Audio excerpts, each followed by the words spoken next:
This is the address where I live. Next to my place there is an abandoned technical school. It's a mythological one which comes into the plant, and there's an abandoned canteen and a dormitory. That's where they were deployed, the Grads. They occupied everything there, and all those shells were flying right over my house, all those Grad missiles. And how long ago did they occupy the technical school? It was the beginning of March, the early days, the first days of March. And they tried to leave back in early March. Our military told us the bridge had been destroyed and we were cut off from the city. And naturally we had nowhere to go. They told us there was no way out. They told to stay here in safety, hide behind the barren walls, and that was it. That's what they told us. No questions, nothing. We were just rescued, and that was it for that moment. When our guys came, two of them came into the basement with machine guns and said, "Now we'll be stationed here." I say, "You will not stay here." I said, "I'll give my life, but you will not stay here." And they took the upper floor of our house. You mean the Ukrainian military? Yes, since we are from Ukraine. Do you remember any details on the day when it happened? Which day, today? No, the day they came. I had a calendar, I kept a record of everything. I wrote down all the events of every day. It wasn't a thing, they just came there, they say, "We're going to stay at your place." I say, "You're not gonna stay here." They say, "Okay, we'll come back and talk some other way." We were up all night, we couldn't sleep. There was a metal door in the basement and it was shuttled all over with shrapnel. Our backyard was hit and the door ended up riddled with shrapnel. We watched the door all night, waiting lest they, God forbid, show up, as they had machine guns. There were children with us, there were elderly people as well. Then a bigger man came and said, "We won't hurt you, but we'll stay on the upper floor of your house." So you mean they just took over residential property? They simply got down to hiding behind women's skirts and baby socks. And do you remember the moment when you met the Russian military? Can you recollect? We just ran outside, the dormitory was on fire, that was it, carbon monoxide started seeping down to our basement, and they helped us to take everything out and hide. I tell you, we had hell of a mess in our yard, it was totally impossible to take out a pram. The Russian boys helped us to take the pram out, they just carried it, helped all of us somehow get out of there. How many people have been taken out? 40 people from our building alone. And where exactly was your place located? How far from the Azovstal? It was some 50 meters away from the Azovstal fencing. There are other residential premises, right? Yes, some people are still staying there, but they said there was no one there.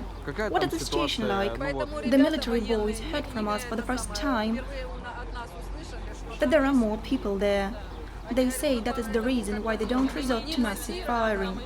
There are still people there, people with children and families. Basements accommodate several families at a time. There are wooden children there, and no one comes to get them out.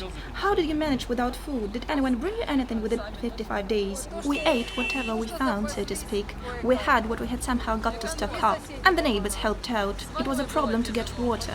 Didn't Ukrainian military help you with anything? No, no. Step back, please. On the contrary, they were taking it away. What do you mean by saying that they were taking it away? Did they take anything away from you? They wouldn't let us fetch us water, that's it. And what did they do? They would chase us away, shoot at people, and curse at us not to let us go and fetch some water. Were they really shooting? Shooting at people. That's what our yard looked like. It's our courtyard, yeah. There are some other apartment buildings close by. We Ukrainian soldiers had, yes, they were, in our house and in this one, but up higher. There, that's where they were stationed. And this is how we were cooking. We took a look out of the windows and walked away. We thought, well, thank God they have luck with the children. God be with them, we crossed them. And then we saw them coming back again. And over there, when we went to get water, when they stopped shooting, we went. There was a well, and everybody was fetching water from it. Of course we were talking. They said, we came, and there were stationed there armored personnel carriers. They said, back, and that was it. They rigged the guns. And the people rushed back. And that was it. People had to go back to their homes again. And where we're staying, we live right next to the plant, in the very close proximity of the plant. What's your address? It's at our Street 8. 2 shells landed right at our place this morning. I'm here with my children, my daughter. My mother-in-law is crying over there. How did you know that you could go out? At that, the shells traveled not from the Russian side, but from the plant in which they are deployed. How long has it been since the Ukrainian military left your place? Well, they left about a week ago, but we saw them afterwards. We used to go out from time to time, just searching for water and food, at least something. and we saw the military. Very recently, the day before yesterday, people came to us. Their house had burned down. They wanted to hide in a block of another apartment building, but they were Ukrainian military. They pushed the people out under the shelling. They said, no, we are the ones staying here.